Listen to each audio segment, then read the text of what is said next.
On the meaning of the word property. 17. It has now been shown that there are three distinct orders of economic quantities, i.e. quantities which possess the quality of exchangeability and by the laws of natural philosophy and the unanimous doctrine of ancient writers and of modern economists, these are all included under the term wealth, namely material things, personal qualities, both in the form of labor and credit, and 3, abstract rights. The next thing to be done is to find a general term which will include them all. And that general term will be found in the word property. And when we understand the true and original meaning of the word property, it will throw a blaze of light over the whole science of economics and clear up all difficulties which the word wealth has given rise to. In fact, the meaning of the word property is the key to the whole sciences of jurisprudence and economics. Most persons, when they hear the word property, think of some material things, such as lands, houses, cattle, money, carriages, jewelry, etc. But that is not the true and original meaning of the word property. Property, in its true and original meaning, is not a material thing, but the ownership of or the absolute right to some thing. Savages probably have very feeble notions of abstract rights. Their ideas of wealth are something which they can lay hold of, perhaps only acquire by violence, and can only be retained by bodily force. They have no idea of abstract rights separated from anything material. So in archaic jurisprudence, property is described as anything material which can only be retained by manual force. In early Roman jurisprudence, a person's possessions were called mancipium because they were supposed to be acquired by the strong hand, and if not retained with a very firm grasp, would probably be lost. But as civilization and firm government succeed, men's ideas are transferred from the actual material things to the personal rights in them. Thus, in course of time, the word mancipium, which originally meant the material things which were held by the hand, came to mean the absolute right to them. And in early Roman law, mancipium came to mean absolute ownership. Thus, Lucretius says, and life is given in absolute ownership to none, but only as a loan to all. In process of time, the word property came to be denoted by a term which meant a pure abstract right. All the possessions of the family belonged to the family as a whole, but the head of the house alone exercised all rights over them. He alone had the absolute ownership of his familia or household, including his wife, children, slaves, and all its possessions. Hence, this right was termed dominium, and dominium was always used in Roman law to denote absolute ownership. As long as the patria potestas subsisted in its pristine rigor, no member of the family could have any individual rights to things. But in the times of the early emperors, the extreme rigor of the patria potesta began to be relaxed. In some cases, individual members of the family were allowed to have rights to possessions independently of the head of the house and its other members, and this right was termed proprietas. The patria potestas was further relaxed when the dominus granted the exclusive rights to certain things to his sons and slaves. This right was termed peculium. The emperors, Augustus, Nero, and Trajan, enacted that the sons of the family might possess in their own right and dispose of by will, as if they were domini, what they acquired in war. This was termed castrens peculium. This right of holding possessions independently of the other members of the family was considerably extended by subsequent emperors and was always called proprietas. Propitius, therefore, in Roman law meant the absolute and exclusive right which a person had to anything independently of anyone else, and was synonymous with dominium. Neratius, a jurist of the time of Hadrian, says, proprietas id et dominium, property that is ownership. Thus, Gaius says, not only, therefore, do we acquire absolute property by means of those, etc.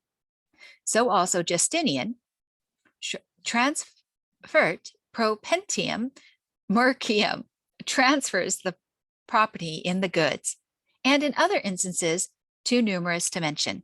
Thus the word proprietas in Roman law never meant a material thing, but the absolute right to it. The thing itself was materia.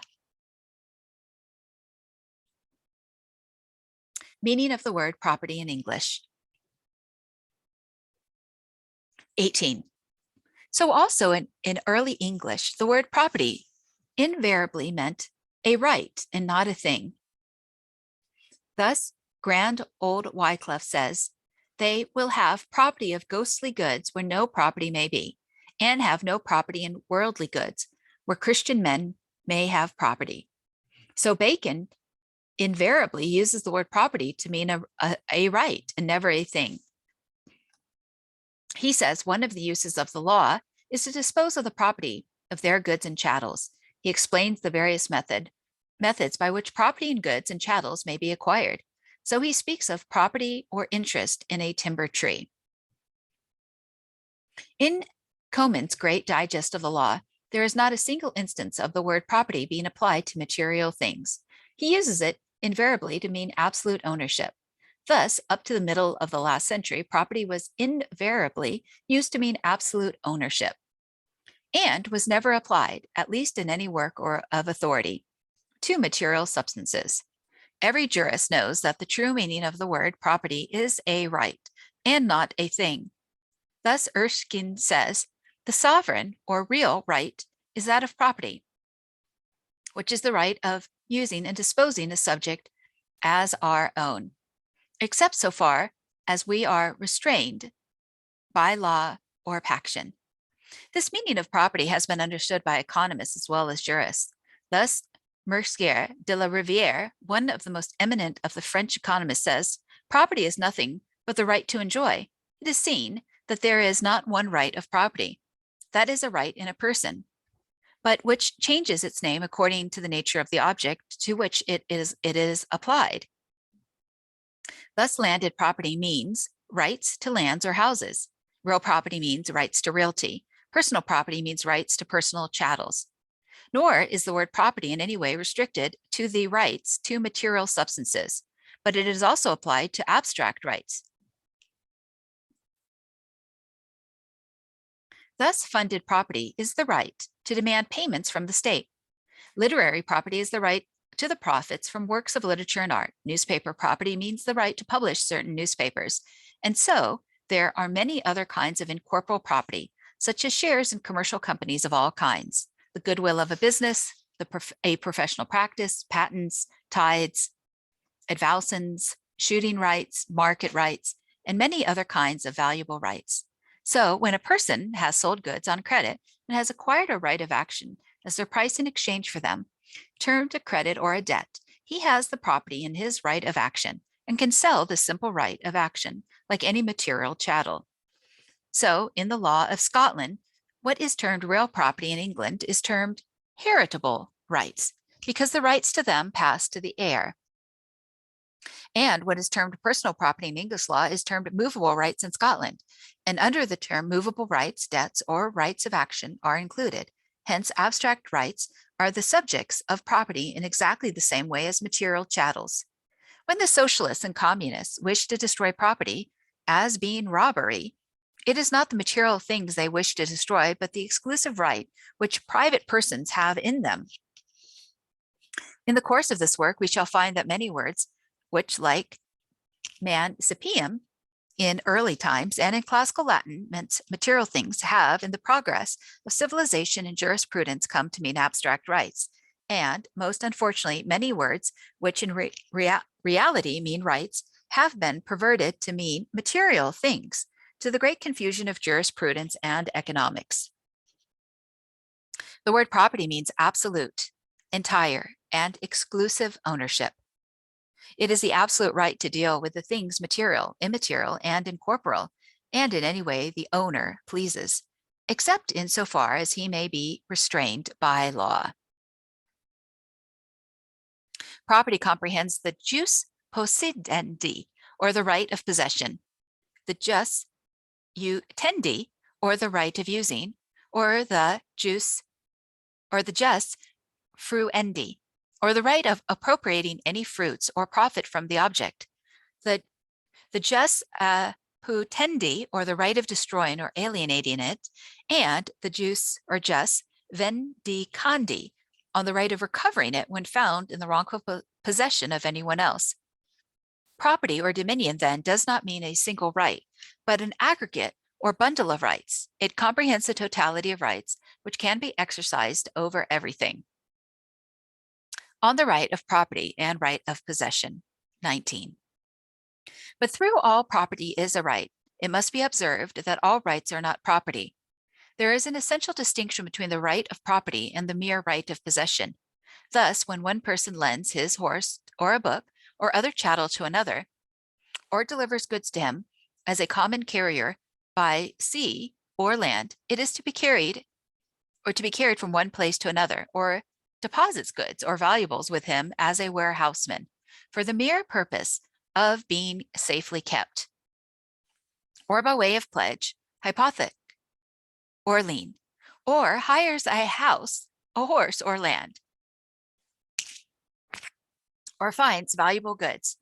In these and other cases, the person has the mere right of possession of the various things, and he can bring an action against anyone who deprives him of their possession. But he has no right to use the goods except in the way and for the specific purpose for which they are delivered to him. He has therefore only a specific right to them, and not the absolute ownership in them, to deal with them in any way he pleases. Some of the most subtle and important doctrines in economics are based entirely on the distinction between right of property and right of possession. Application of the positive and negative signs to property. 20. Economic quantities or economic rights are then of three distinct orders. 1. Rights or property in some material thing which has already been acquired. 2. Rights or property in labor or service. 3. Rights or property in something which is only to be acquired at some future time.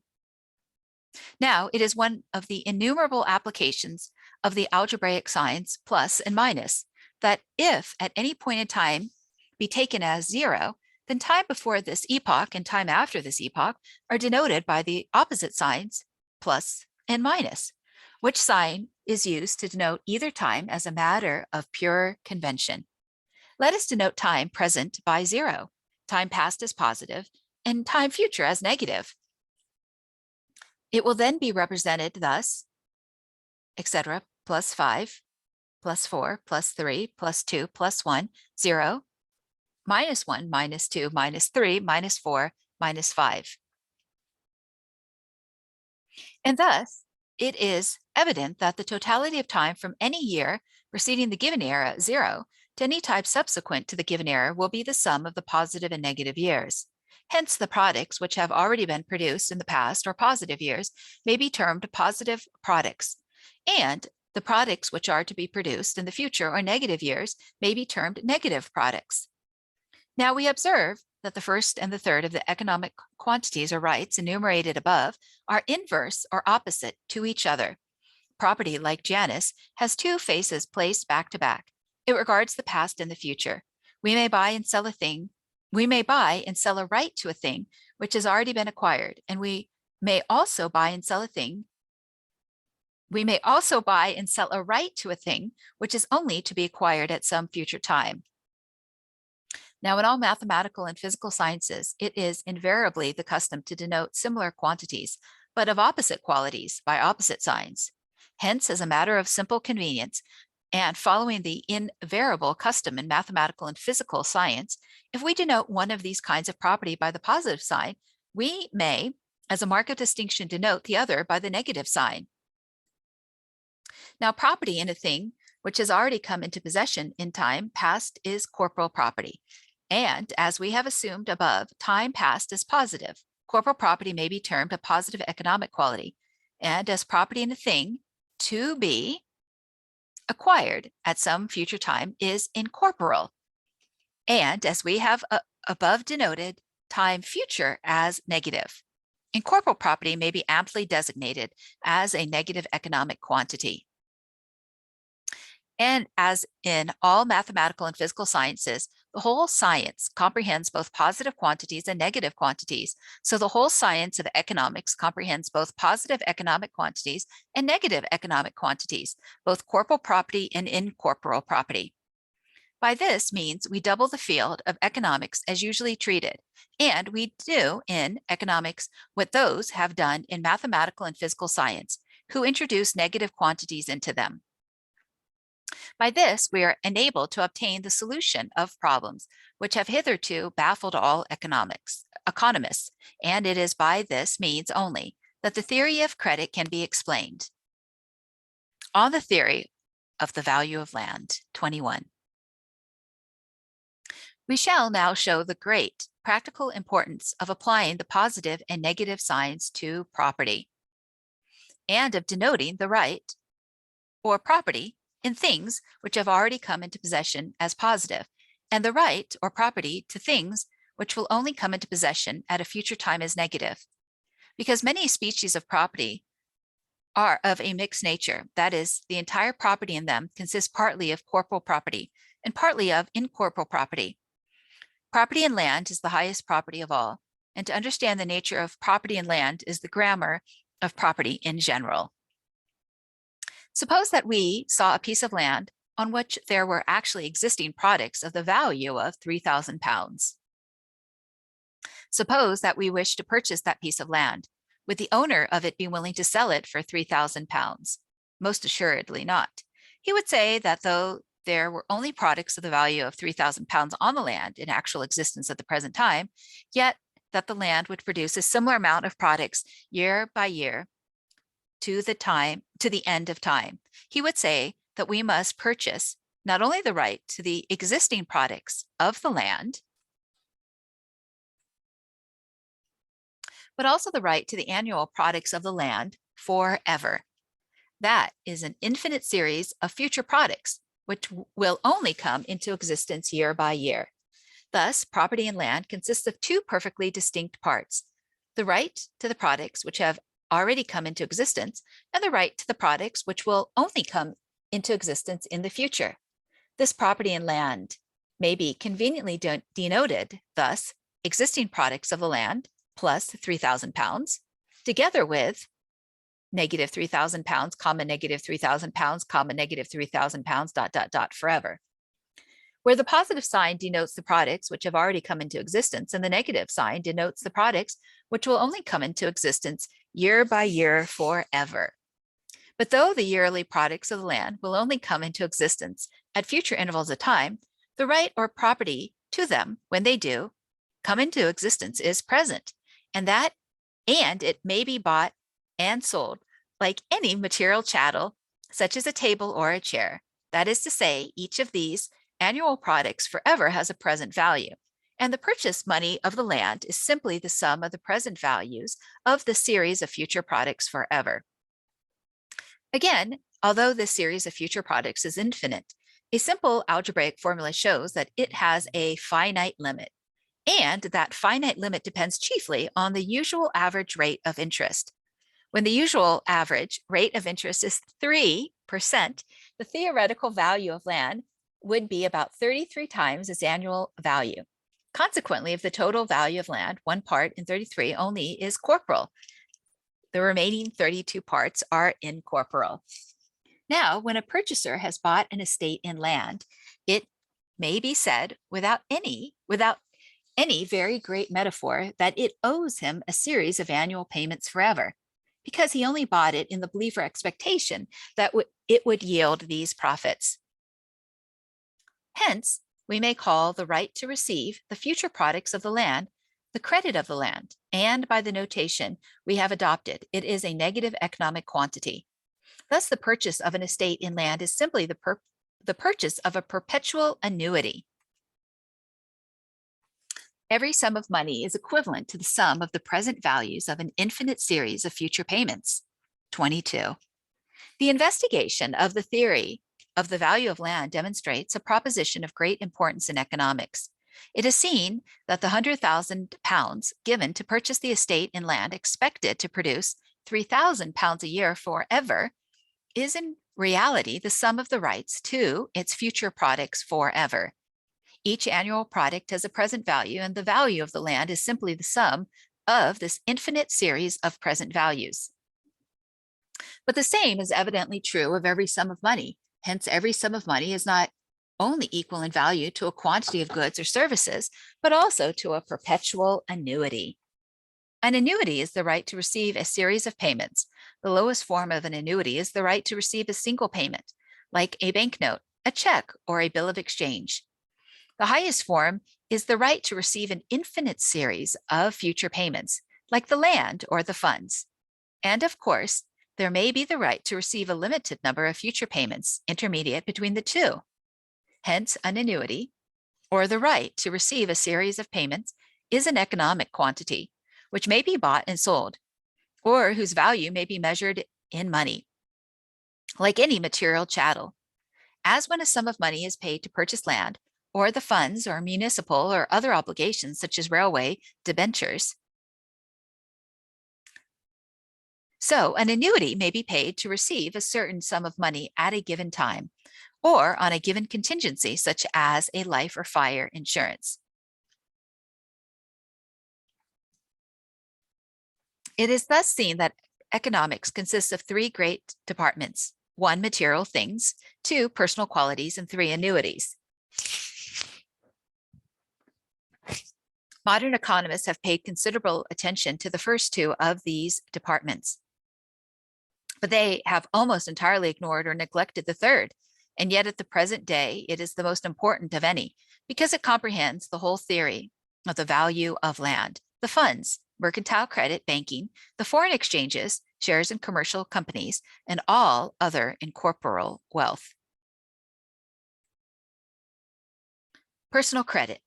A successful trader is an economic quantity analogous to land. 23. Now, a person exercising any profitable business or profession is an economic quantity analogous to land. He may have accumulated a quantity of money as the fruits of his skill, industry, and ability in time past, but over and above his accumulated money, he has the same skill, industry, and ability to earn profits in the future. His capacity to earn profits in the future is exactly the same as his capacity to have earned profits in the past. And of course, he has the right or property in his expected profits in the future.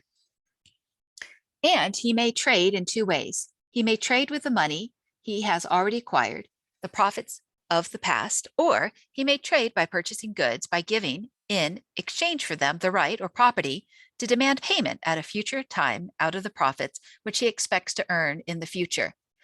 Personal character used to trade in this way as purchasing power is termed credit. And as we have seen that anything which has purchasing power is wealth, it follows that money and credit are equally wealth.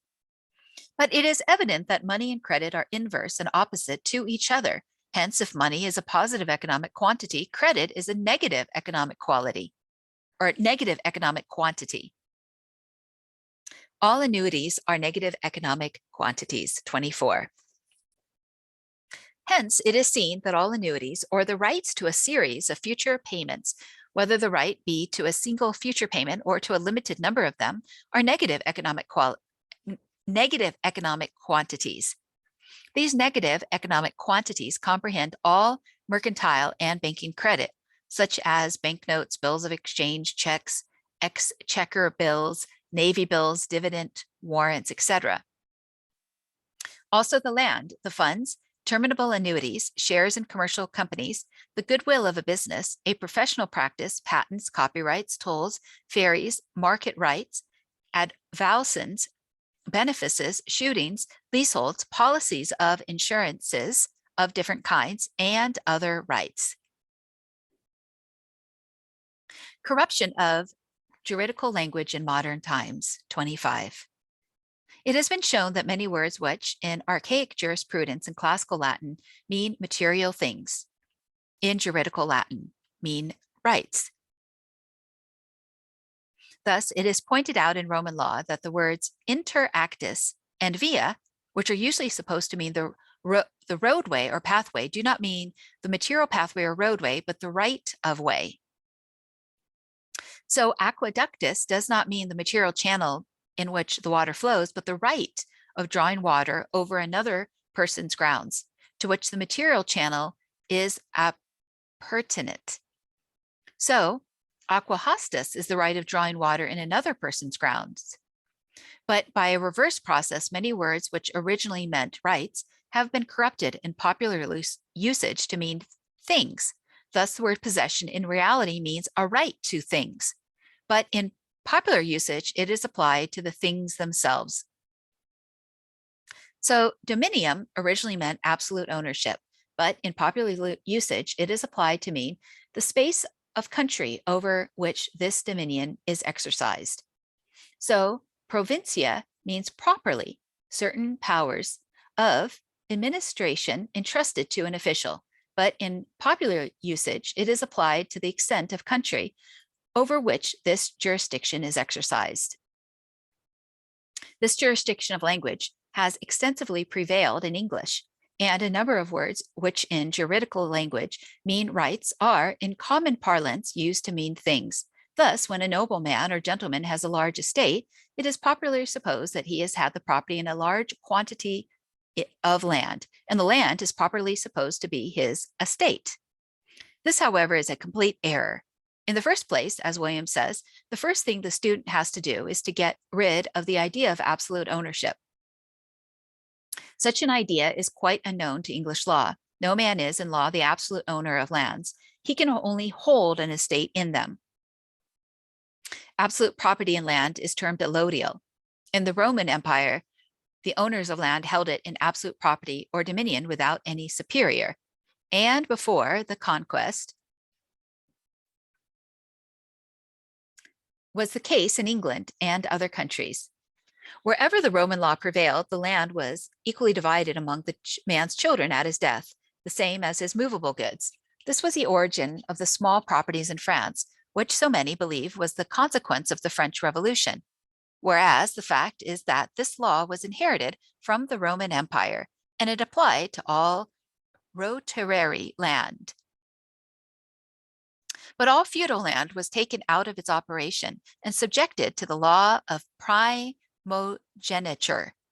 What the French Revolution did was to reestablish the law of equal partition in regard to feudal land.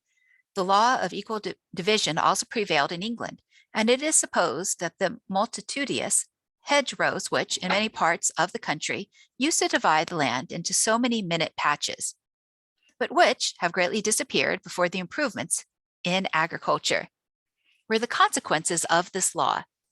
Feudal tenure had, to a certain extent, been introduced into England before the conquest, but at a great council held at Sarum in 1086, the whole lands of England were surrounded by absolute property to the crown, except church lands and the county of Kent.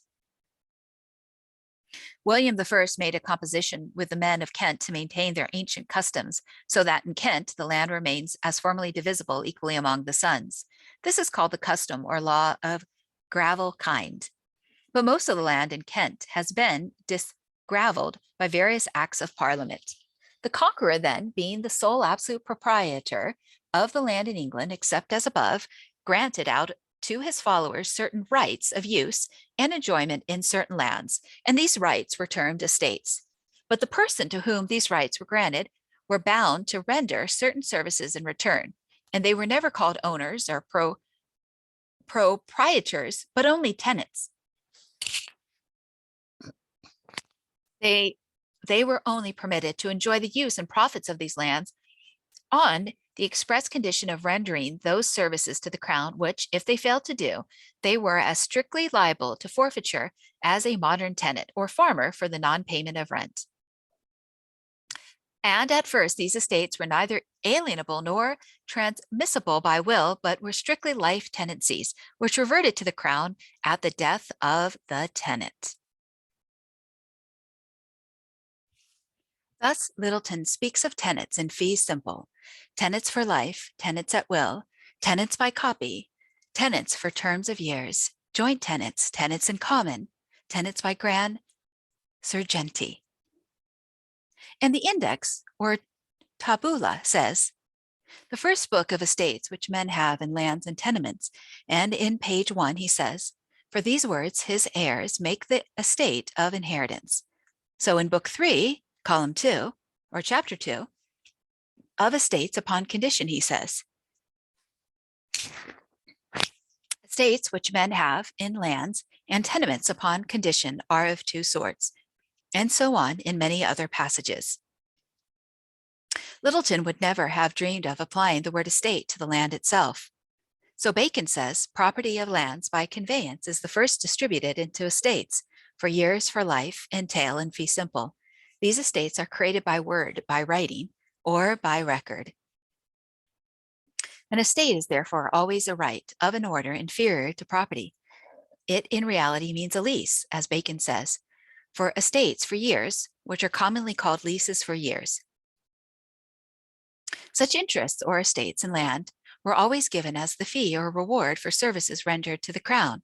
So Bacon also says the last and greatest estate in lands is fee simple, and beyond this there is none of the former for lives, years, or entails, but beyond them is fee simple. For it is the greatest, last, and uttermost degree of estates in land. The true meaning of estate is therefore a lease or right to use a thing derived from a higher power for which some service is given, which is feudal property, and an estate in fee simple means a perpetual lease of lands or tenements, and is, in strictness, only applicable to land. The true meaning of the word estate is also shown in The Tempest, where Iris says, a contract of true love to celebrate, and some donation freely to estate on the blessed lovers. So, Eustace in Midsummer Night's Dream says, and all my right to her, I do estate unto Demetrius. So, in As You Like It, Oliver says, all the revenue that was old Sir Oliver's will I estate upon you. So a person's estate is anything, whatever, to which he has a right or interest, whether it be lands, houses, jewelry, money, cattle, debts, the funds, shares, copyrights, patents, or any other property whatever. Farm. Another example is the word farm. Most persons are accustomed to consider that a farm is a piece of land and that a good farmer is a good agriculturist, and that to farm well means to till the land well. All this, however, is an error. The word farm, like estate, means a lease. It is called farm from farmus, fixed. Whenever a person takes a lease of anything capable of yielding profits, and upon agreeing to pay a fixed sum, he is allowed to appropriate all the remaining profits to himself. It is termed a farm. Thus, in many countries, it used to be the custom to farm the taxes. The words farm and estate therefore simply mean leases and are in reality rights.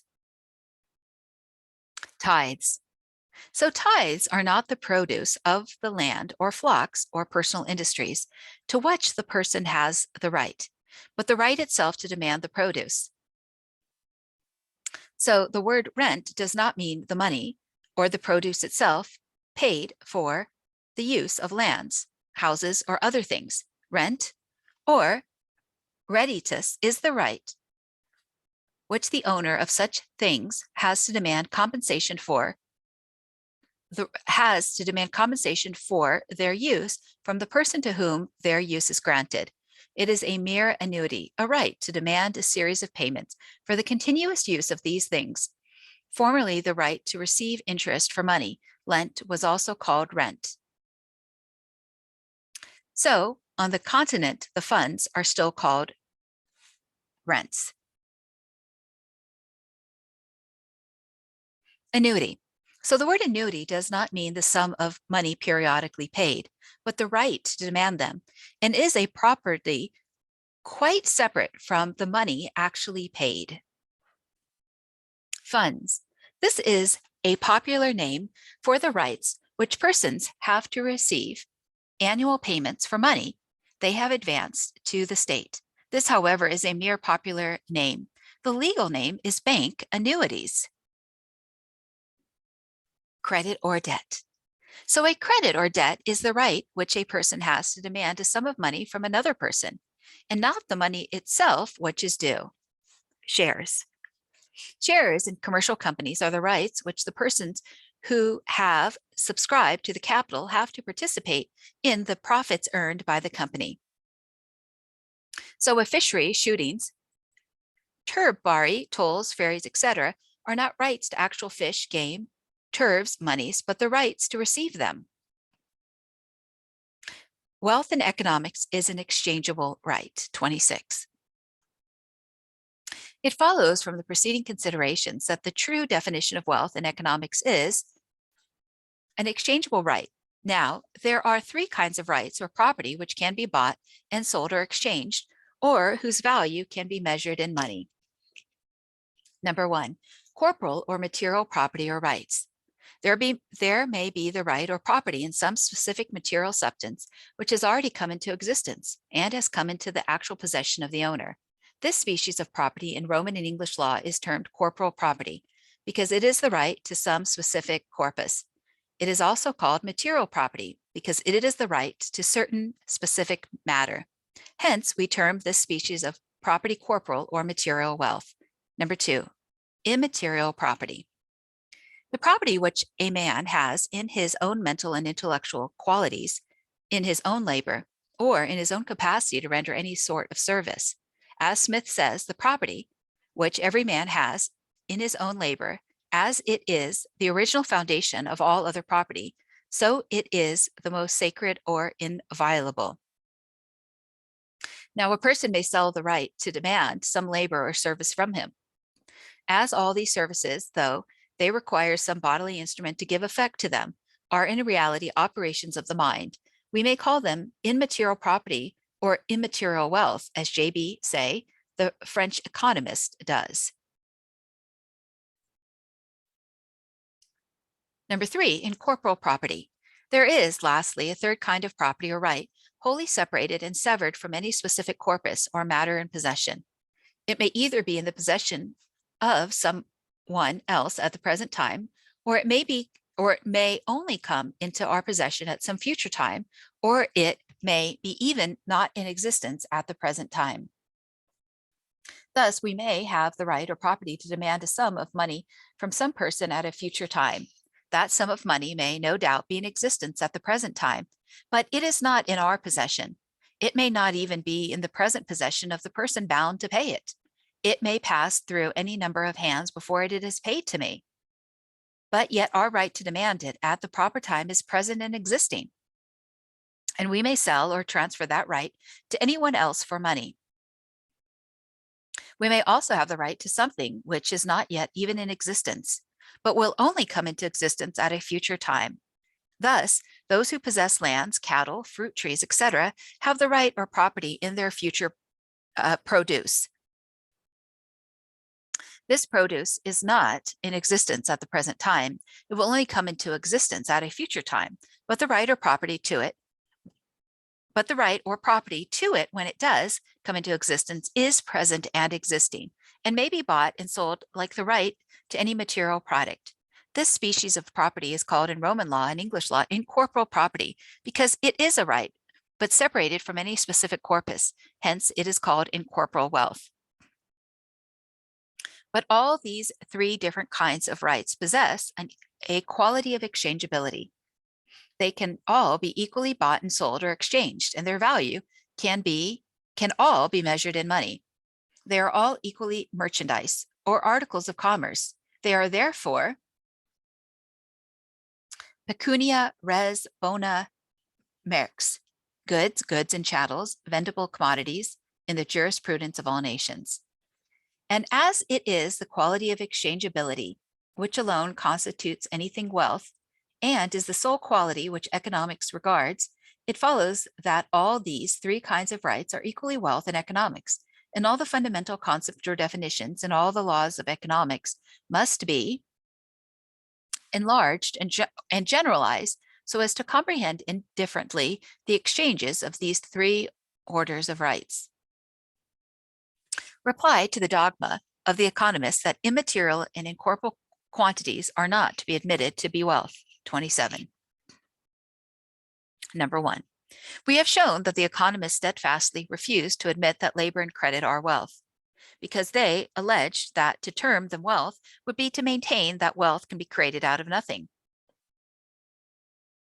But we have also shown that ancient writers unanimously held that labor and credit are wealth, and that modern writers now also unanimously hold that labor and credit are wealth, in total defiance of the dogma that nothing can come out of nothing. It has also been shown that according to the laws of natural philosophy, the economists were in error in excluding labor and credit from the title of wealth, and that ancient and modern writers are right. Nevertheless, there are still some people who feel a difficulty on the subject and are somewhat startled at the idea that wealth can be created out of nothing. We shall see what a facile answer can be given to the dogma of the economists by the considerations we have presented. The real difficulty which impedes the true apprehension of the subject is very similar to that which for a long time obstructed the reception of the Newtonian theory of gravitation on the continent. It has long been laid down as an incontrovertible dogma that a body cannot act where it is not. When therefore the Newtonian doctrine of central forces was published, showing that the motions of the planets may all be accounted for by certain forces emanating from the sun and themselves, the opponents of the system maintained that it violated the fundamental dogma that a body cannot act where it is not. And several of the most eminent continental philosophers, Leibniz, Huygens, the Bernoullis, and the French mathematicians, were all followers of the Cartesian vortices, long refused to receive the Newtonian theory of gravitation on that account.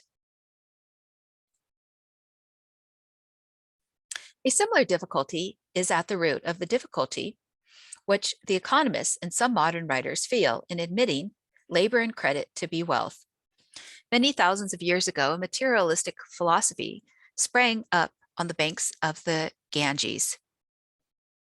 Kapila is said to have been the author of the Sankhya philosophy and to have invented the dogma nothing can come out of nothing.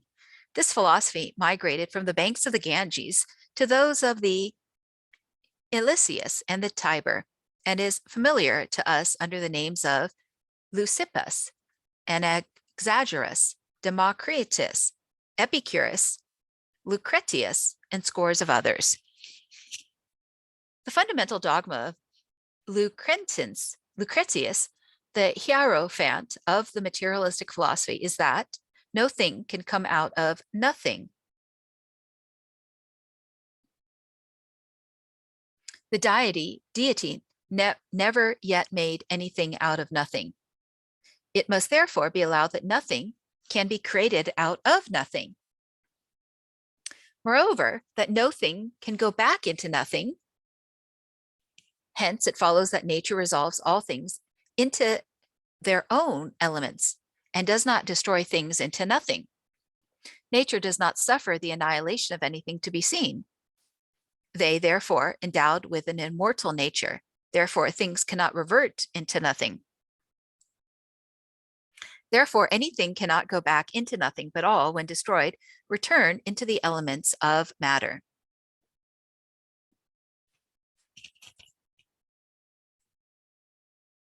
Therefore, visible things do not altogether perish when nature makes one thing out of another, nor does she suffer anything to be produced unless aided by the destruction of another. And this is the constant refrain of the Lucretian philosophy, that no thing can be created out of nothing, and that no thing can go back into nothing. Now come since I have taught that things cannot be created out of nothing, no more than when one produced can they be reduced into nothing. But since I have taught above that nothing can be created out of nothing, and that what is once produced cannot be called back into nothing, the elements must be endowed with immortal bodies. And this is the very doctrine that physicists maintain to the present day. Chemists delight to expatiate to their audiences on the indestructibility of all things, how seeming destruction is merely the dissolution of atoms under their present combinations, to reappear in new forms and new combination in perpetual succession. The fallacy upon which the whole Lucretian philosophy makes shipwreck, so far as regards economics, is that he throughout assumes that nulla res is the same as nihil. We have shown that the word res in Roman law includes immaterial and incorporeal quantities of all kinds, because res means anything, whatever which can be the object of a right, and therefore necessarily includes labor and credit. On immaterial quantities as res or wealth, 27. Number 2. But economics and law confound the best settled doctrines of the ages of eld. Jurists of all nations unanimously class immaterial and corporeal quantities under the terms res, pecunia, bona, marks, goods, goods and chattels, chattels and corporeal things, and corporeal wealth. It is true that many economists have declared that man cannot create nothing, and that all wealth comes from the earth. But Smith, Say, Senior, and Mill, and all other economists to note, now unanimously class personal qualities as wealth and labor as a vendible commodity, and labor as a vendible commodity. All modern economists of note are now agreed that the ancients were right in holding that exchangeability is the sole essence and principle of wealth, and that whatever can be bought or sold or exchanged, anything, whatever, whose value can be measured in money is wealth.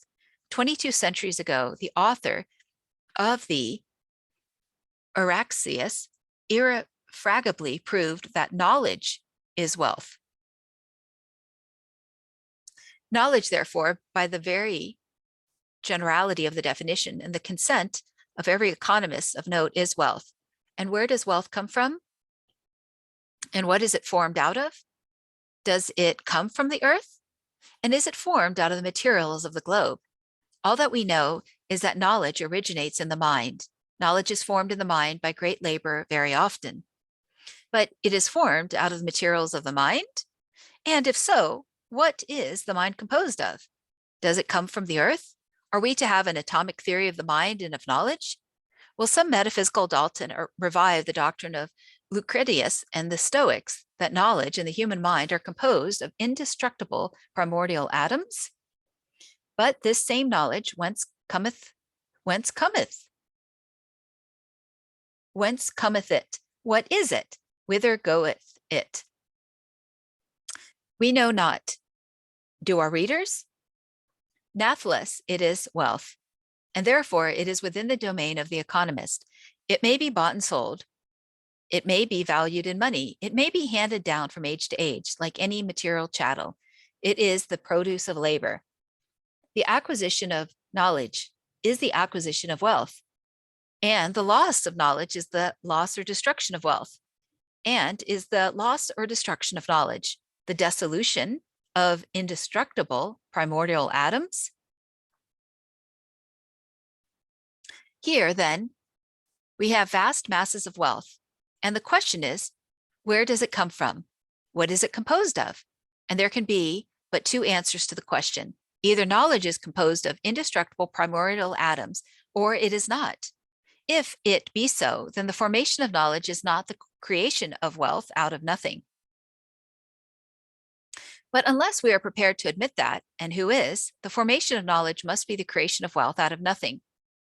And the loss or destruction of knowledge must be the decreation, the annihilation, or the return of wealth into nothing. As one example of this out of thousands, we may take a case that was before the Scotch courts some years ago. In the 17th century, a man named Anderson discovered a way of making pills, which soon became very popular. The secret of making these pills has been handed down from generation to generation and has been a constant source of wealth to the possessors of it. Some years ago, the owner of it became bankrupt, and his creditors claimed the right to having it given up to them as a part of the bankruptcy's assets. The pills have been analyzed in vain by chemists, and the secret of their composition has never been able to be discovered. Now, here is the manifest case of trade secret, knowledge being wealth. And where did this knowledge or wealth come from? And what is it composed of? Did it come from the earth? And is it composed of the materials of the globe? And yet it has been handed down as an heirloom from age to age. If the owner of the secret died without divulging it, there would be a manifest loss of wealth. And what would become of it in that case? Would it be resolved into undying atoms? And this is only a peculiar example out of countless others. Trade secrets are expressly held in law to be partnership assets. Now, knowledge is wealth, and knowledge is a res. And here we have enormous masses of knowledge, enormous masses of res, which are created out of nothing, and if lost, may go back into nothing, which entirely overthrows the doctrines of Lucretius and the physical philosophers that no thing can be created out of nothing, and that no thing can go back into nothing. The doctrines of the economists who maintain that all wealth comes from the earth and is formed out of the materials of the globe are also overthrown, and who maintain that man can create no thing. For here we have vast masses of wealth which do not come from the earth and are created by man. Hence, it is evident that there is another source of wealth besides the earth, namely the human mind. Moreover, personal credit, the credit of our merchants, bankers, traders, and the state, and other public bodies, was shown by Demosthenes and is allowed by all modern economists to be wealth. It is also termed by all jurists a res. And is this personal credit, this wealth, this res composed of indestructible primordial atoms and formed out of the materials of the globe?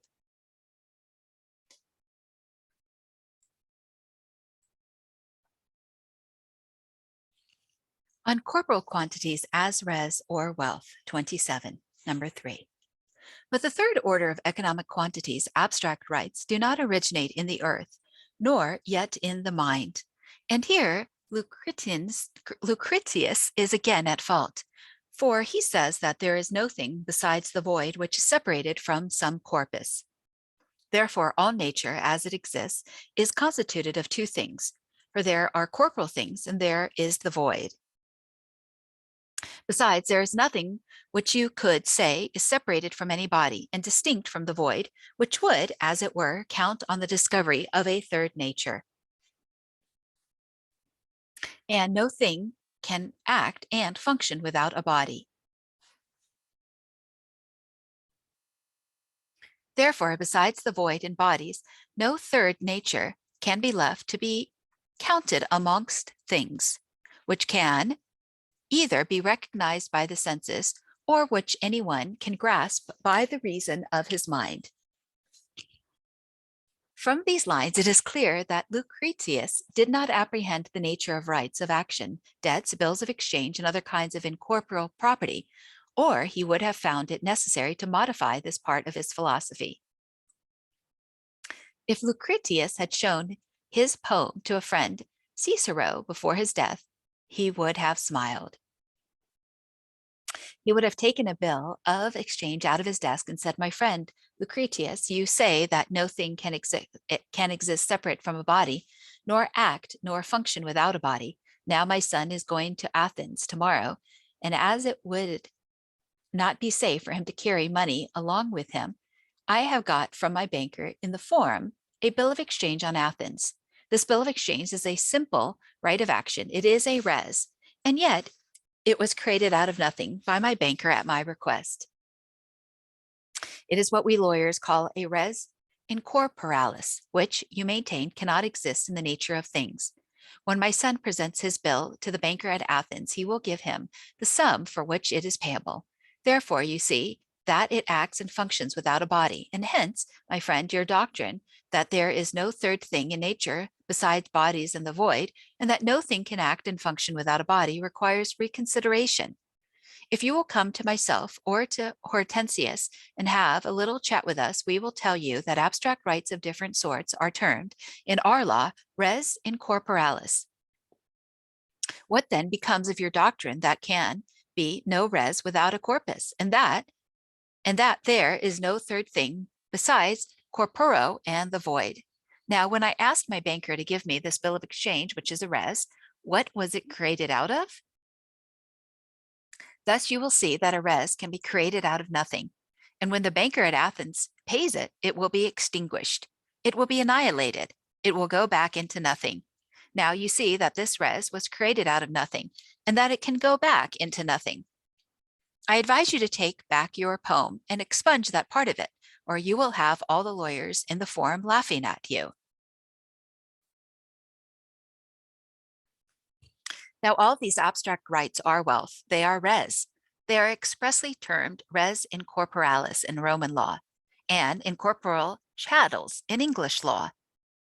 And what are they created out of? Do they come from the materials of the globe? Are they formed out of the indestructible primordial atoms? When a debt is extinguished and annihilated, is it resolved into indestructible atoms to reappear under another form? What becomes then of the doctrine that no thing can be created out of nothing, and that no thing can go back into nothing? As a matter of fact, 98% of commerce in this country is carried on by circulating debts, circulating res. What then becomes of the doctrine that no thing can act and function without a body? How is a debt created? By the mutual consent of two minds? By the mere fiat of the human will? And how is a debt extinguished? When two persons have agreed to create a debt, whence does it come? Is it extracted from the materials of the globe? No. It is a valuable product created out of the absolute nothing by the mere fiat of the human will. And when it is extinguished, it is the valuable product decreated into nothing by the mere fiat of the human will. Hence, we observe that there is a third source of wealth besides the earth and the human mind, namely the human will. And far the largest portion of economic quantities in this country is merely the creation of the human will. Credit in economics is very much analogous to gravity in mechanics. Gravity is force, pure and simple, disassociated from any material agency. And for some time, some eminent man felt a difficulty in believing in it for that reason. Now, credit is exchangeability, pure and simple, disassociated from labor and materiality. And therefore, some persons even yet feel a difficulty in believing it to be wealth. But credit is wealth just as gravity is force. We now perceive the advantage of removing all notions of labor and materiality from the definition of wealth and adopting exchangeability, pure and simple, as the sole essence and principle of wealth, and defining wealth to be exclusively an exchangeable right. We now see the answer to the doctrine of the economists that all wealth must be material and formed out of the materials of the globe, because no thing can come out of nothing. We say that we are not concerned with material substances at all, but only with the rights to them. Jurisprudence and economics have nothing to do with physical substances, but only with the rights to them. Some philosophers deny the existence of a deity. Other philosophers deny the existence of matter.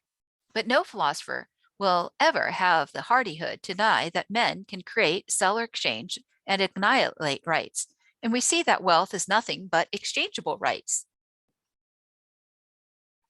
Jurisprudence is the science of rights. 28. Several eminent jurists have observed that jurisprudence is a science which treats exclusively about rights. When a person has the property in anything, it is necessarily implied that everyone else is prohibited from infringing his right of enjoying his property uninjured.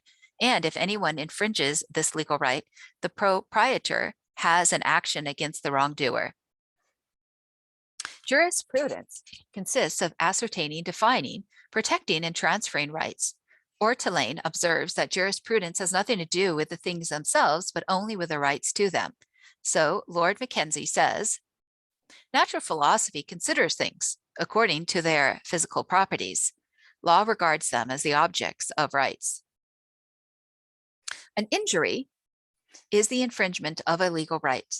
In all actions for damages, the action is not for the damage done to the thing itself, but for the infringement of the owner's legal right to enjoy the thing itself and in a perfect state.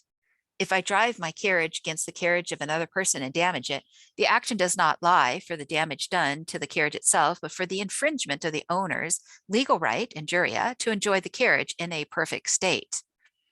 If there is no right in the thing, there can be no injury or infringement of a legal right, and therefore no right of action. In many cases, one person may damage another person's property without any injury or infringement of a legal right.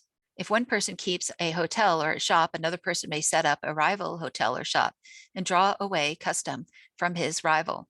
This may be a damage done to the property of the first person, but it is not an injury or the infringement of a legal right, because one person has as much right to keep a hotel or a shop as another, and the public has the right to go to which hotel or shop they please.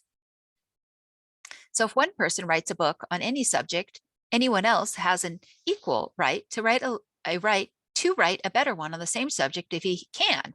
And so he may damage the sale of the first, but it is no injury or infringement of a legal right.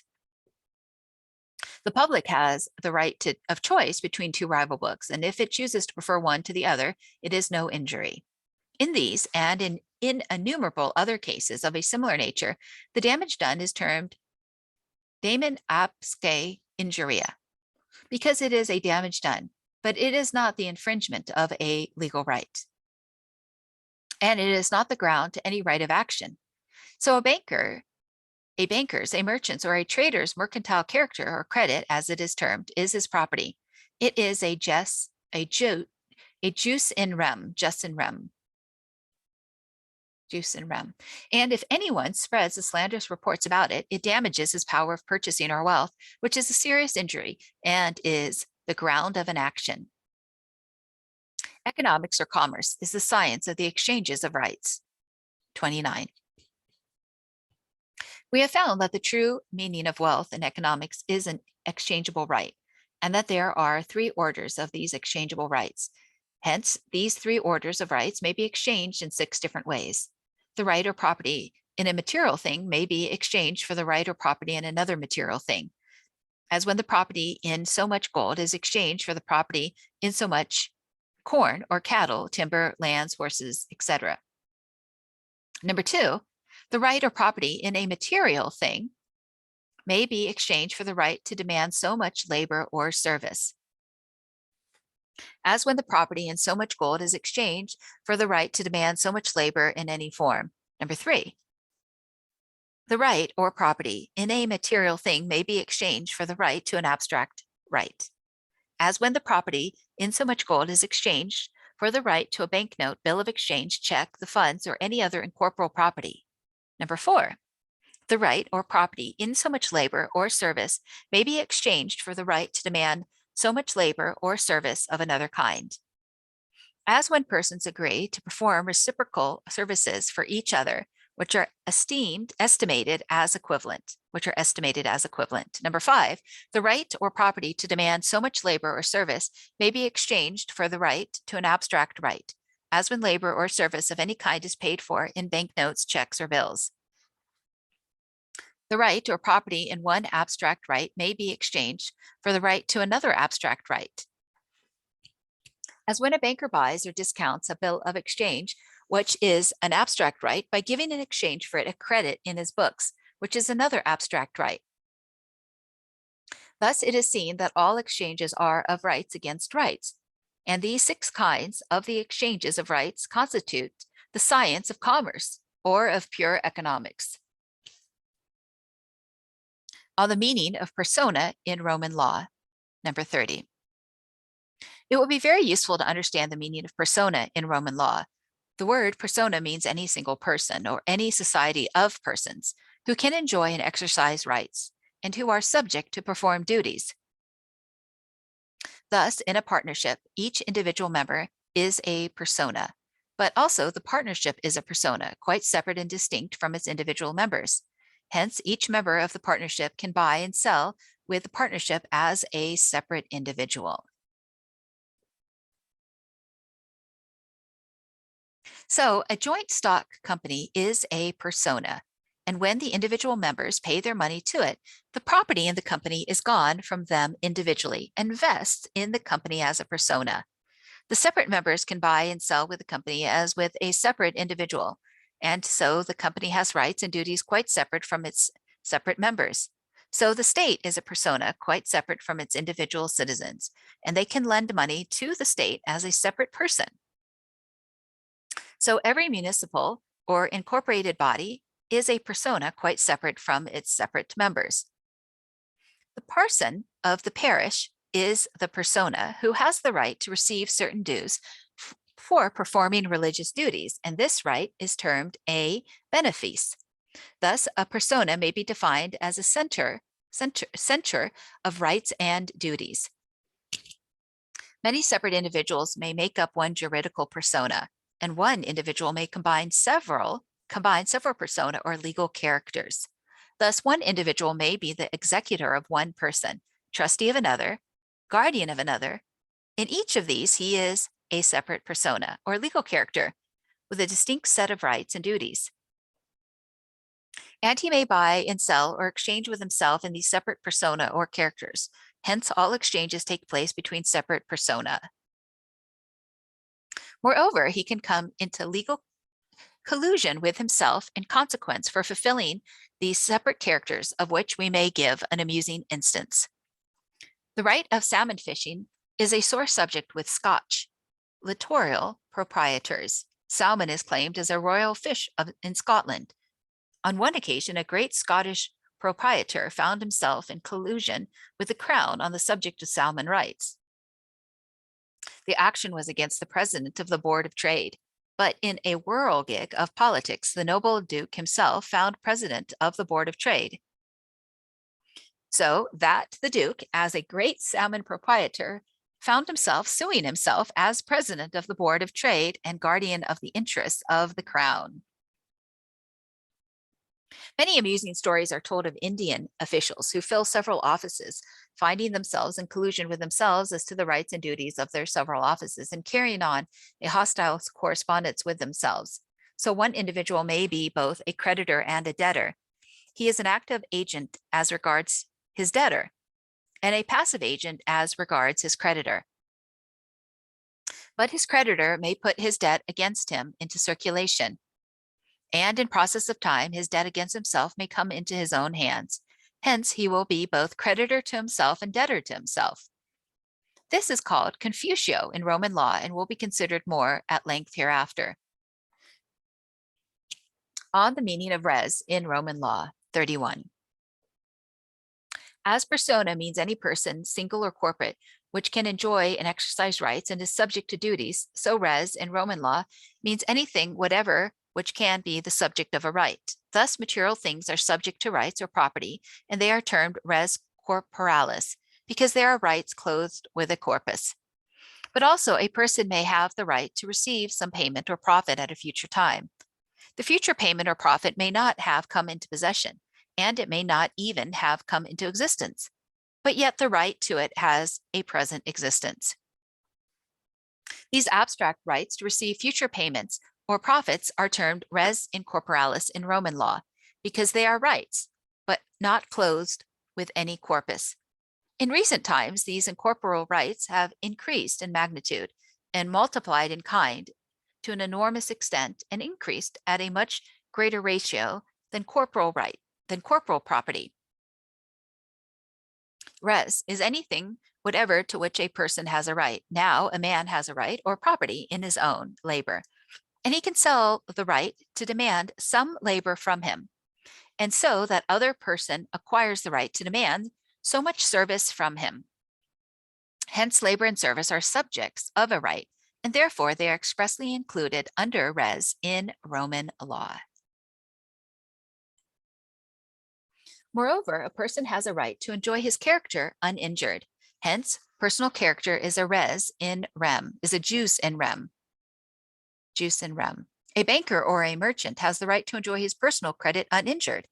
A banker's or a merchant's personal credit is a part of his purchasing power or wealth, just as the labor of the working man is his purchasing power or wealth, and it is just as great a crime to rob a banker or a merchant of his credit as to rob them of their money.